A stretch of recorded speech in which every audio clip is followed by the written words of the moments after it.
ಮಕ್ಕಳ relation and functions ಅನ್ನೋದ್ರ ಮೇಲೆ ಲೆಕ್ಕಗಳು ನಡೀತಾ ಇದೆ. ಫಂಕ್ಷನ್ಸ್ ಅನ್ನೋದ್ರ ಮೇಲೆ ಲೆಕ್ಕನ ಮುಂದುವರಿಸ್ತಾ ಇದ್ದೀನಿ. ಸೆಟ್ಸ್ ಆಯಿತು, ರಿಲೇಷನ್ ಆಯಿತು, ಫಂಕ್ಷನ್ಸ್ ಮೇಲೆ ತಗೊಳ್ಳಿ. ಲೆಕ್ಕ ಈ ರೀತಿ ಇದೆ. Find the range of the function, find the range of the function f of x is equal to 2 minus 3x, comma x belongs to R, comma x greater than 0. ನೋಡಿ, ಇದರದ್ದು range ಕಂಡುಹಿಡಿಬೇಕಂತ. Range ಅಂದರೆ ನಿಮಗೆ ಗೊತ್ತು, ಅದನ್ನು ನಾವು domain and range ಅಂತ ಎರಡು part. X is a domain, Y equal to F of X ಅಂತಂದ್ಬಿಟ್ರೆ Y is a range, X comma Y is a ordered pair. ಈಗ ನಾವು Y equal to F of X ಅಲ್ಲಪ್ಪ, ಹೌದು. So put Y is equal to f of x, that is equal to 2 minus 3x. ಆವಾಗ X value ಏನಾಗುತ್ತೆ ಅಂತ ನೋಡ್ಕೋಬೇಕು. So therefore 2 minus 3x equal to y ಅಂತ ತೆಗೆದುಕೊಳ್ತೀವಿ. ಆಗ X ಯಾವ ರೀತಿಯಲ್ಲಿರುತ್ತೆ ಅದನ್ನು ಅವನೇನು ಹೇಳಿಲ್ಲಲ್ಲ, ಅದಕ್ಕೋಸ್ಕರ 2 minus y is equal to 3x. ಆಗ 3x equal to 2 minus Y ಆದರೆ X is equal to 2 minus Y by 3 ಅಂತ ಬಂತು. 2 ಮೈನಸ್ ವೈ ಬೈ 3 ಅಂತ ಬಂತು. ಎಕ್ಸ್ ಗ್ರೇಟರ್ ದ್ಯಾನ್ 0 ಅಂತ ಅವರು ಬಾಯ್ಬಿಟ್ಟು ಹೇಳಿದ್ದಾರೆ. ಕಂಡೀಷನ್ ಇದು, ಎಕ್ಸ್ ವ್ಯಾಲ್ಯೂ ಯಾವಾಗಲೂ 0ಗಿಂತ ದೊಡ್ಡದಾಗಿರುತ್ತೆ ಅಂತ. ಇಲ್ಲಿ ಸಿನ್ಸ್ ಎಕ್ಸ್ ಗ್ರೇಟರ್ ದ್ಯಾನ್ 0, ಆಗ 2 minus Y by 3 greater than 0 ಅಂದಾಗ ಆಯಿತು. ಎಕ್ಸ್ ಗ್ರೇಟರ್ ದ್ಯಾನ್ 0 ಅಂದರೂ ಒಂದೇ, 2 minus Y by 3 greater than 0 ಅಂದರೂ ಒಂದೇ. ಆಗ 2 ಮೈನಸ್ ವೈ ಗ್ರೇಟರ್ ದ್ಯಾನ್ 0, 3ನ ಅಲ್ಲಿ ಕ್ರಾಸ್ ಮಲ್ಟಿಪ್ಲೈ ಮಾಡಿ ಮೈನಸ್ ವೈನ ಆ ಕಡೆ ಕಳಿಸಿದರೆ 2 ಗ್ರೇಟರ್ ದ್ಯಾನ್ ವೈ ಅಂತ ಬಂತು. 2 ಗ್ರೇಟರ್ ದ್ಯಾನ್ ವೈ ಅಂದರೂ ಒಂದೇ, ವೈ ಲೆಸ್ ದ್ಯಾನ್ 2 ಅಂದರೂ ಒಂದೇ. So this implies 2 greater than y or y less than 2, y less than 2 ಅಂತ ಬರ್ತೀವಿ. ಅಂದರೆ ವೈ ವ್ಯಾಲ್ಯೂ 2ಗಿಂತ ಕಮ್ಮಿ ಇರುತ್ತೆ. ರೇಂಜ್ ಏನಾಗಿರುತ್ತಪ್ಪ ಅಂತಂತಂದರೆ range is equal to set Y ಅಂತಲ್ಲಾರೆ ಬರೀರಿ, such that Y belongs to R, y belongs to R, comma y less than 2 ಈ ರೀತಿ ಬರೀತೀವಿ.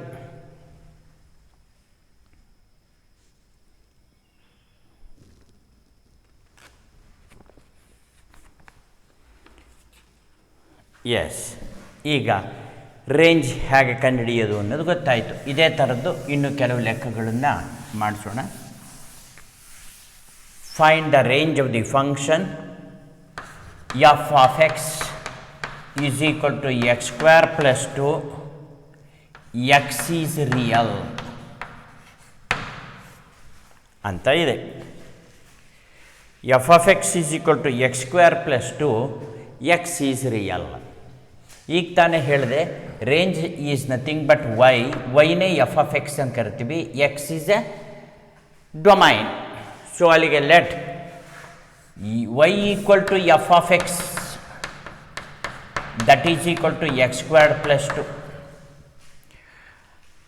ಇಲ್ಲಿ ನಾವು ಆರ್ಡರ್ಡ್ ಪೇರ್ ಬರೀಬೇಕಾದ್ರೆ ಎಕ್ಸ್ ಕಾಮ ವೈ ಅಂದರೂ ಒಂದೇ, X comma F of X ಅಂದರೂ ಒಂದೇ.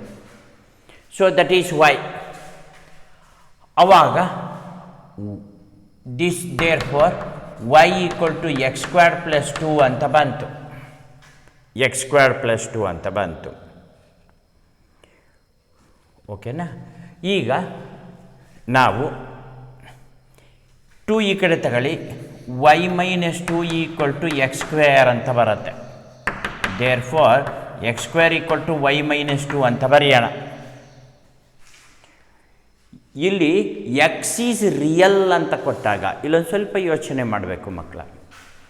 ಎಕ್ಸ್ ಅನ್ನೋದು ರಿಯಲ್ ಅಂತ ಕೊಟ್ಟ ಮೇಲೆ x² ಅಂದರೆ any real number square always greater than 0. ಹೇಗೆ ಸಾರ್ ಅಂತಂದರೆ ರಿಯಲ್ ನಂಬರ್ಸಲ್ಲಿ ಏನೇನಿರುತ್ತೆ, ನಿನಗೆ ಎಲ್ಲ ರ್ಯಾಷನಲ್ ನಂಬರ್ಸ್ ಇರುತ್ತಲ್ವಾ. ರ್ಯಾಷನಲ್ ನಂಬರ್ಸ್ ಅಂತಂದಾಗ positive rational numbers, negative rational numbers, 0 ಇಷ್ಟು ಸೇರಿ ಅಲ್ವಪ್ಪ. ಈಗ square of A real number ಅಂತಂತಂದರೆ ಆಲ್ ನೆಗೆಟಿವ್ ರ್ಯಾಷನಲ್ ನಂಬರ್ಸ್ನ ಸ್ಕ್ವೇರ್ ಮಾಡಿದಾಗ ಏನು ಬರುತ್ತೆ, ಪಾಸಿಟಿವೇ ಬರೋದು. ಸೊ ಹಾಗಾಗಿ ಎಕ್ಸ್ ವ್ಯಾಲ್ಯೂ ಏನಾಗತ್ತೆ ಅಂದರೆ always greater than 0 or equal to 0. 0 ಆದರೆ 0² = 0 ಬರ್ಬೋದಲ್ವಾ. ಅದಕ್ಕೋಸ್ಕರ ನಾವೇನು ಬರುತ್ತೀವಿ, therefore x² greater than or equal to 0 ಬ್ರ್ಯಾಕೆಟಲ್ಲಿ since X is real. X real ಆಗಿರೋದ್ರಿಂದ x² greater than or equal to 0ನೇ ಬರುತ್ತೆ. ಹಾಗಂದಮೇಲೆ y - 2 greater than or equal to 0 ಅಂತ ಬಂದಾಗ ಆಯ್ತಲ್ವಾ ಸರ್? ಹೌದು. ಆಗ y greater than or equal to 2 ಅಂತ ಬಂದಾಗ ಆಯ್ತಲ್ವಾ ಸರ್? ಹೌದು. ಹಾಗಿದ್ಮೇಲೆ ರೇಂಜ್ ಏನಾಗುತ್ತೆ, y such that y belongs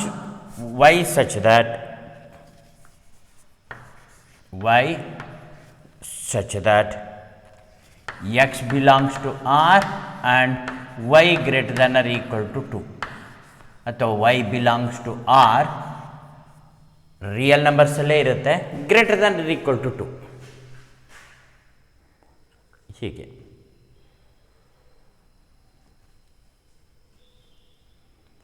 That is the range. Okay. Next, one more problem, same type. Find the range of the function f of x is equal to x, where x is real. Sir, ಅಲ್ಲಿಗೆ ನಾವು let y = f of x ಅಂತ ಇಟ್ಕೊಂಡ್ರೆ ಅದು ಎಕ್ಸೇ ಅಲ್ಲ. X is real ಅಂದಮೇಲೆ ವೈಯು real ಅಲ್ವಾ, ಅಷ್ಟೇ. Since X is real y is also real, therefore range is equal to y such that y belongs to R ಅಷ್ಟೇ.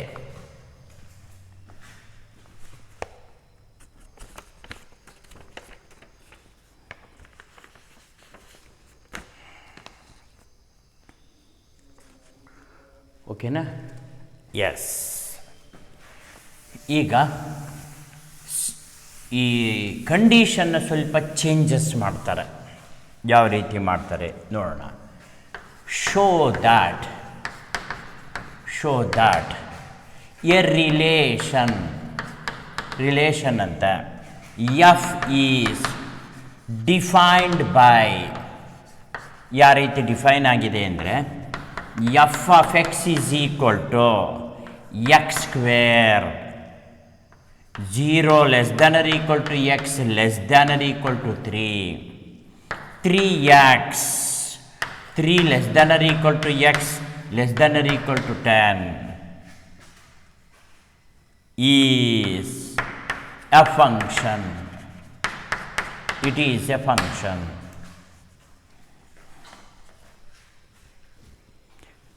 ಸೊ ಫಂಕ್ಷನ್ನು ಅಂತ ಅನ್ನಿಸ್ಕೋಬೇಕಾದ್ರೆ ಏನಾಗಿರಬೇಕು, ನಾವು ಡೆಫಿನಿಷನ್ ಪ್ರಕಾರ ಏನು ಹೇಳಿದ್ದೀವಿ ಅಂದರೆ ಡೊಮೈನಲ್ಲಿರುವಂಥ ಪ್ರತಿಯೊಂದು ಎಲಿಮೆಂಟು ಕೂಡ ರೇಂಜಲ್ಲಿರುವಂತಹ ಯುನಿಕ್ ಎಲಿಮೆಂಟ್ ಜೊತೆ ಅಂದರೆ one and only one element ಜೊತೆ ರಿಲೇಷನ್ ಹೊಂದಿರಬೇಕು ಅಥವಾ ಇಮೇಜ್ ಹೊಂದಿರಬೇಕು ಅಂತ ಹೇಳ್ತೀವಿ. ಇಮೇಜ್, ಪ್ರೀ ಇಮೇಜ್ ಅನ್ನೋ ಪದನು ಬಳಸಿದ್ವಿ. ಈಗ ಇಲ್ಲಿ ಆ ರೀತಿ ಹೊಂದಿದೆಯಾ ಅಂತ ಚೆಕ್ ಮಾಡೋಣ. ಇಲ್ಲಿ ಕಂಡೀಷನ್ ಈ ಥರ ಇದೆ. ಅಂದರೆ ಡೊಮೈನಲ್ಲಿ ಏನೇನಿದೆ ಅಂತಂದ್ಬಿಟ್ಟು ನಿಮಗೆ ವೆನ್ ಡಯಾಗ್ರಾಮಲ್ಲೂ ಬರೋದು ತೋರಿಸ್ತೀನಿ. ಬಟ್ ವೆನ್ ಡಯಾಗ್ರಾಮಲ್ಲಿ ಆನ್ಸರ್ ಮಾಡಬೇಕಾದಿಲ್ಲ. ನೋಡಿ, ಎಫ್ ಇದು ಒಂದು set A to set B ಅಂತೇನೋ ನಾವು ಇಟ್ಕೋಬಹುದು, ತೊಂದರೆ ಇಲ್ಲ. ಎಕ್ಸ್ ವ್ಯಾಲ್ಯೂ 0 ಮತ್ತು 3 ನಡುವೆ ಇರುವಂಥದ್ದು, ಇದರ ಮೀನಿಂಗು 0 ಮತ್ತು 3 ನಡುವೆ ಇರತಕ್ಕಂಥದ್ದು. 0ನೂ ಸೇರಿಸ್ಕೊಂಡು 0 ಆದರೆ 0 ಸ್ಕ್ವೇರ್ ಅಂದರೆ 0ನೇ ಬರ್ತದೆ. ಇನ್ನು 1 ಆಯಿತು ಅಂತಂದರೆ 1 ಸ್ಕ್ವೇರ್ ಅಂತಂತಂದರೆ 0 ಆದರೆ 0ನೇ ಬರುತ್ತೆ. 1ಗೆ 1 ಸ್ಕ್ವೇರ್ ಅಂದರೆ 1ನೇ ಬರುತ್ತೆ. 2ಗೆ 2 ಸ್ಕ್ವೇರ್ ಅಂತಂದರೆ 4 ಬರುತ್ತೆ. 3ಗೆ 3 ಸ್ಕ್ವೇರ್ ಅಂದರೆ 9 ಬರುತ್ತೆ. ಅಷ್ಟೇ ತಗೋಬೇಕಾದ್ದು. ಯಾಕೆ ಅಂತಂದರೆ 0 1 2 3 0 ಸೇರಿಸ್ಕೊಂಡು 3 ಸೇರಿಸ್ಕೊಂಡು ಅಂತ. ಮತ್ತು ಇಲ್ಲಿ ಈ ಕಂಡೀಷನ್ ಆದರೆ ಇದ್ರದ್ದು ಸೇರಿಸ್ಕೋಬೇಕು ಮಕ್ಕಳ. ಇಲ್ಲಿ 1 ಕೊಟ್ಟರೆ ಏನಾಗತ್ತೆ, ಇಲ್ಲೇನಾದ್ರು 1 ಕೊಟ್ಟರೆ ಸರ್ 3 ಆಗಿಬಿಡತ್ತೆ. 1 ಕೊಟ್ಟರೆ 3 ಆಗಿಬಿಡತ್ತೆ.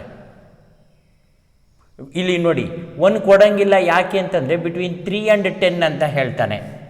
ಬಿಟ್ವೀನ್ 3 ಆ್ಯಂಡ್ 10 ಅಂತಂದಾಗ ನೀನು 1 ಇಲ್ಲಿ ಕೊಡೋ ಹಾಗಿಲ್ಲ. ಎಕ್ಸ್ ವ್ಯಾಲ್ಯೂನ ಏನು ಕೊಡಬೇಕು, 3 ಮತ್ತು 10 ನಡುವೆ ಕೊಡಬೇಕು.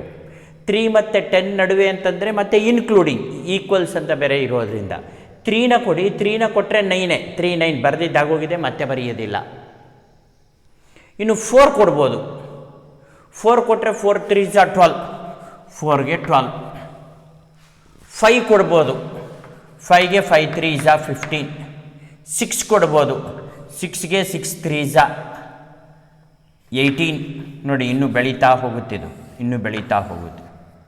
10 ತನಕ ತಗೊಂಡು ಹೋಗ್ಬೇಕಲ್ಲ, ಅದಕ್ಕೋಸ್ಕರ ಇನ್ನೂ ಬೆಳೀತಾ ಹೋಗುತ್ತೆ. 7 ಕೊಟ್ಟರೆ 21. 8 ಕೊಟ್ಟರೆ 24. 8 9 ಕೊಟ್ಟರೆ 27. 10 ಕೊಟ್ಟರೆ ಕೊಡ್ಬೋದಲ್ಲ 30. ಅಲ್ಲಿಗೆ 0 ಕೊಟ್ಟಾಗ 0, 1 ಕೊಟ್ಟಾಗ 1, 2 ಕೊಟ್ಟಾಗ 4, 3 ಕೊಟ್ಟರೆ 9, 4 ಕೊಟ್ಟರೆ 12, 5 ಕೊಟ್ಟರೆ 15, 6 ಕೊಟ್ಟರೆ 18, 7 ಕೊಟ್ಟರೆ 21, 8 ಕೊಟ್ಟರೆ 24, 9 ಕೊಟ್ಟರೆ 27, 10 ಕೊಟ್ಟರೆ 30. ನೀಟಾಗಿ ಫಂಕ್ಷನ್ ಆಯಿತು ನೋಡಿ.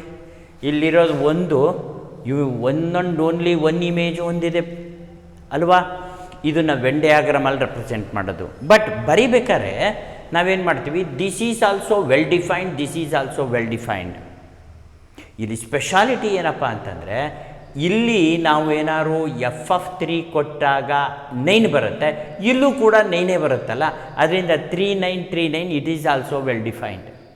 ಹಾಗಾಗಿ ಇಟ್ ಈಸ್ ಅ ಫಂಕ್ಷನ್ ಅಂತ ವೆನ್ ಡಯಾಗ್ರಾಮಲ್ಲಿ ರೆಪ್ರೆಸೆಂಟ್ ಮಾಡಿ ಫಂಕ್ಷನ್ ಅಂತ ತೋರಿಸೋ ವಿಧಾನ ಈ ರೀತಿ. ಆದರೆ ನಾವು ಥಿಯರಿಟಿಕಲ್ ಆಗಿ ಬರಿಬೇಕಾದ್ರೆ ಹೇಗೆ ಬರಿಬೇಕು, ಥಿಯರಿಟಿಕಲ್ ಬರಿಬೇಕಾದ್ರೆ f(x) = x² is well defined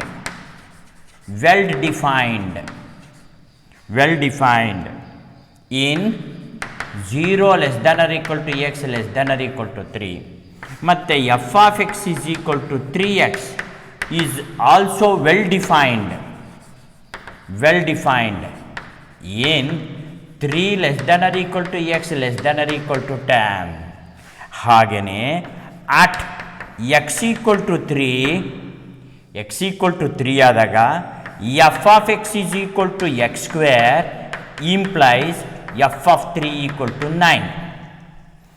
At x = 3, f(x) = 3x, that implies f(3) is equal to 3 into 3 = 9. So therefore it is also well defined. Therefore f(x) is well defined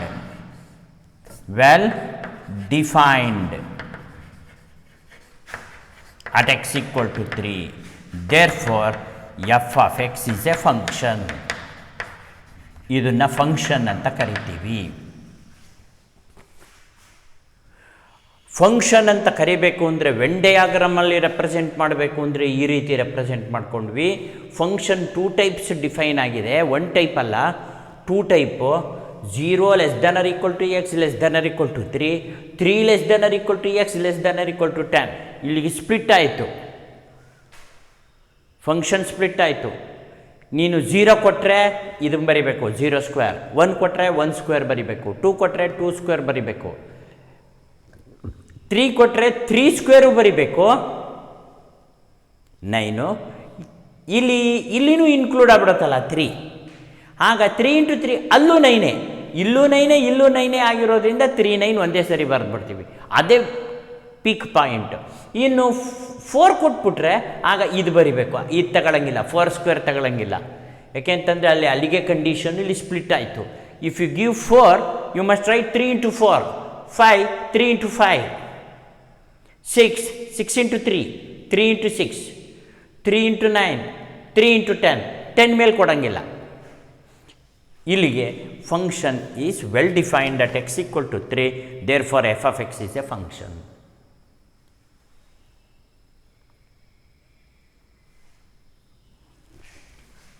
okay, ಈಗ same type ಮತ್ತೊಂದು ಲೆಕ್ಕ. ಈ function split ಆಗಿರೋದು ನೋಡಿ. Show that g is not a function ಅಂತೆ. g of x = x square, g of x is equal to x square. It is not a function. g of x is equal to x square, g of x is equal to x square. ಇಲ್ಲಿ 0 < x < 2, 3x 2 < x < 10 ಈ ರೀತಿ ಕೊಟ್ಟಿದ್ದಾರೆ. Function define ಮಾಡಿರೋದು different type. ಈಗ when ಡಯಾಗ್ರಾಮಲ್ಲೂ ತೋರಿಸಿ sir, ಆಮೇಲೆ statement ರೂಪದಲ್ಲೂ ತೋರಿಸಿ. ಈಗ ವಿದ್ಯಾಶಂಕರ್ ಏನು ಮಾಡ್ತಾರೆ, ವೆನ್ ಡಯಾಗ್ರಾಮ್ ಹಾಕ್ತಾರೆ. ರೋ ಡಯಾಗ್ರಾಮ್ ಇದು A to B ಅಂತ ಭಾವಿಸ್ಕೊಳ್ಳೋಣ. G ಅಂತ ಕೊಟ್ಟಿದ್ದಾರೆ. ಇಲ್ಲಿ ಎಕ್ಸ್ ವ್ಯಾಲ್ಯೂ ಏನೇನು ಕೊಡ್ಬೋದು, 0 ಮತ್ತು 2 ಇನ್ಕ್ಲೂಡು ಮಾಡಿಕೊಂಡು ಅಂತ ಅರ್ಥ. ಇದು 0 ಇನ್ಕ್ಲೂಡ್ ಮಾಡಿದರೆ 0 ಸ್ಕ್ವೇರ್ಗೆ 0ನೇ, 1 ಕೊಡ್ಬೋದು, 1 ಕೊಟ್ಟರೆ 1 ಸ್ಕ್ವೇರ್ಗೆ 1ನೇ, 2 ಕೊಡ್ಬೋದು, 2 ಸ್ಕ್ವೇರ್ ಅಂದರೆ 4, ಅದಕ್ಕೋಸ್ಕರ ಇಲ್ಲಿ 2 ಇನ್ಕ್ಲೂಡ್ ಮಾಡ್ಕೋಬೇಕಾಗತ್ತಂತೆ. ವಾ, ಆಗ 2 ಕೊಟ್ಟಾಗ 2 × 3 ಅಂದರೆ 6 ಅಂತೆ. 2ಗೆ 6, 3ಗೆ 3 × 3 is 9 ಅಂತೆ. ಓಹೋ, ಇನ್ನು ಮುಂದಕ್ಕೆ 4 ಕೊಟ್ಟಾಗ 4 × 3 ಅಂದರೆ 12 ಅಂತೆ, 5 × 3 ಅಂದರೆ 15 ಅಂತೆ, 6 ಕೊಟ್ಟಾಗ 18 ಅಂತೆ, 7 ಕೊಟ್ಟಾಗ 21 ಅಂತೆ, 8 ಕೊಟ್ಟಾಗ 24 ಅಂತೆ, 9 ಕೊಟ್ಟಾಗ 27 ಅಂತೆ, 10 ಕೊಟ್ಟಾಗ 30 ಅಂತೆ. ಎಲ್ಲ ಸರಿ ಹೋಯ್ತು ನೋಡಿ. ನಿನಗೆ ಕಿರಿಕಾಗಿದ್ದು ಎಲ್ಲಿ ಅಂದರೆ ಇಲ್ಲಿ 2ನಲ್ಲೇ 2 ಕೊಟ್ಟಾಗ 6 ಬರ್ತಾ ಇದೆ, 2 ಕೊಟ್ಟಾಗ 4 ಬರ್ತಾ ಇದೆ. ಇದು ಬರೋಂಗಿಲ್ಲ. 0 ಕೊಟ್ಟಾಗ 0 ಬಂತು, 1 ಕೊಟ್ಟಾಗ 1 ಬಂತು, ಸರಿ. ಇದು ಏನೋ ಬಂತು, ಇದು ಬಂತು, ಇವೆಲ್ಲ ಬಂದ್ಬಿಡ್ತು. ಯುನೀಕ್ ಇಮೇಜು ಇವೆಲ್ಲ ಬಂದ್ಬಿಡ್ತು. ಇದು 1 2 ಕಡೆ ಕೊಟ್ಟಾಯ್ತು. ಹಾಗಾಗಿ it is not well defined at f = 2, x = 2. ಎಕ್ಸಿಗೆ 2 ಕೊಟ್ಟಾಗ ವೆಲ್ ಡಿಫೈನ್ಡ್ ಅಲ್ಲ ಅಂತ. ಇಲ್ಲಿ ವಿದ್ಯಾಶಂಕರ್ ಥಿಯರಿಟಿಕಲ್ ಬರಿಬೇಕಾದ್ರೆ ಈ ರೀತಿ ಬರೀತಾರೆ. ಏನು, g of x is equal to x square is well defined in 0 < x < 2. ಅಲ್ಲಿಗೆ g of x is equal to 3x is also well defined in 0 < 0 ಅಲ್ಲ 2 < x < 10. But at x is equal to but ಅಂತ ಹಾಕ್ಬಿಡೋಣ. But ಆದರೆ at x equal to F of X is equal to X square ಅಂತ ಅನ್ನೋದರಲ್ಲಿ F of 2 ಅನ್ನೋದು 2 square ಆಗಿ 4 ಆಗತ್ತೆ. At x is equal to F of X is equal to 3x, that implies f of 2 is equal to 3 into 2 equal to 6. Therefore ಆದುದರಿಂದ ಇಲ್ಲೇನಾಯಿತು, 2 ಅನ್ನೋದು ಎರಡು ಕಡೆಗೆ ಹೋಯಿತು. 2 ಅನ್ನೋದು ಯಾವ್ಯಾವುದಕ್ಕೆ, 4 ಮತ್ತು 6. ಅಲ್ಲಿಗೆ 2 ಅನ್ನೋದು 4ಗೂ ಹೋಯಿತು, 2 ಅನ್ನೋದು 6ಗೂ ಹೋಯಿತು. It is not well defined. ಅಲ್ಲಿಗೆ ಬರಿಬೇಕು. ಏನಂತ ಬರಿತೀವಿ, G of X is, F of X ಅಲ್ಲ ಮಕ್ಕಳ, ಸಾರಿ, ಜಿ ಆಫ್ ಎಕ್ಸ್. ಇದೆಲ್ಲ G of X, G of X, G of X. ಇಲ್ಲಿ G of X is not well defined, well defined, not well defined at x equal to 2, therefore it is not a function. ಇದು function ಅಲ್ಲ ಅಂತ ತೀರ್ಮಾನ ಮಾಡಿಬಿಡ್ತೇವೆ.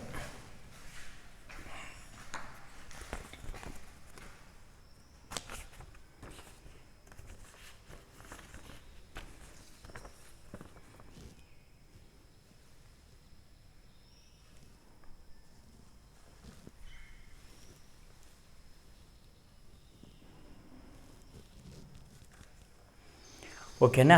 Next,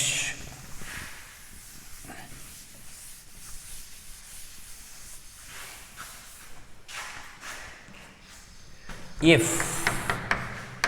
f of x is equal to x square, find f of 1.1 minus f of 1 over 1.1 minus 1.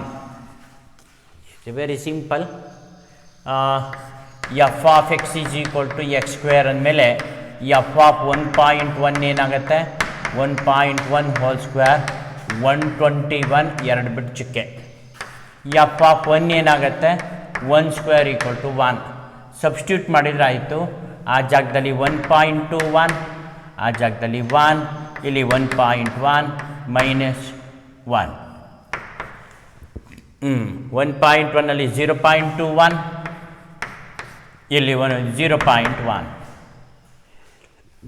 ಇಲ್ಲಿ 0 ಹಾಕ್ಕೊಳ್ಳಿ, 2 ಈ ಕಡೆ shift, 2 ಈ ಕಡೆ ಶಿಫ್ಟ್ ಮಾಡ್ಕೊಳ್ಳಿ.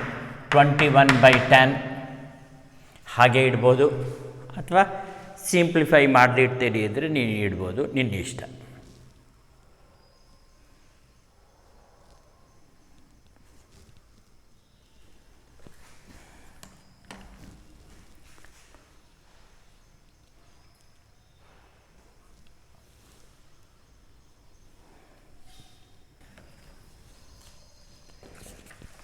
ಸೊ ಮಕ್ಕಳ, find the domain, find domain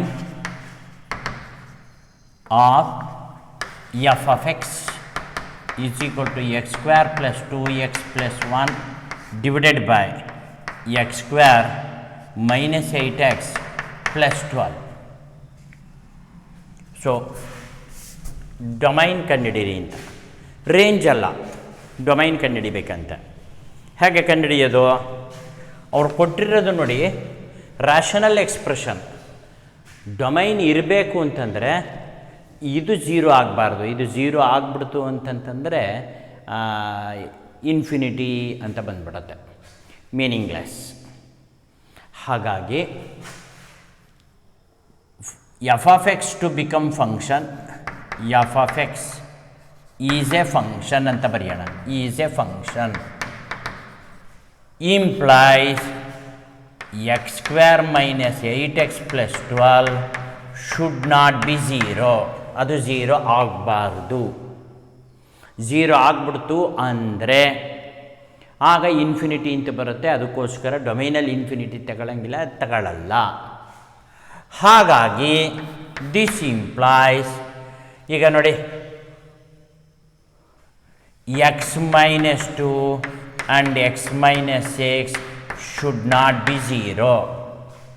so ಇದನ್ನು ಫ್ಯಾಕ್ಟ್ರೈಸೇಷನ್ ಮಾಡಿದಾಗ ನಿಮಗೆ ಸಿಕ್ಕೋದು X minus 2 into X minus 6, X square minus 2x minus 6x ಅಂದರೆ minus 8x plus 12. So should not, this implies X minus 2 should not be zero and X minus 6 should not be zero.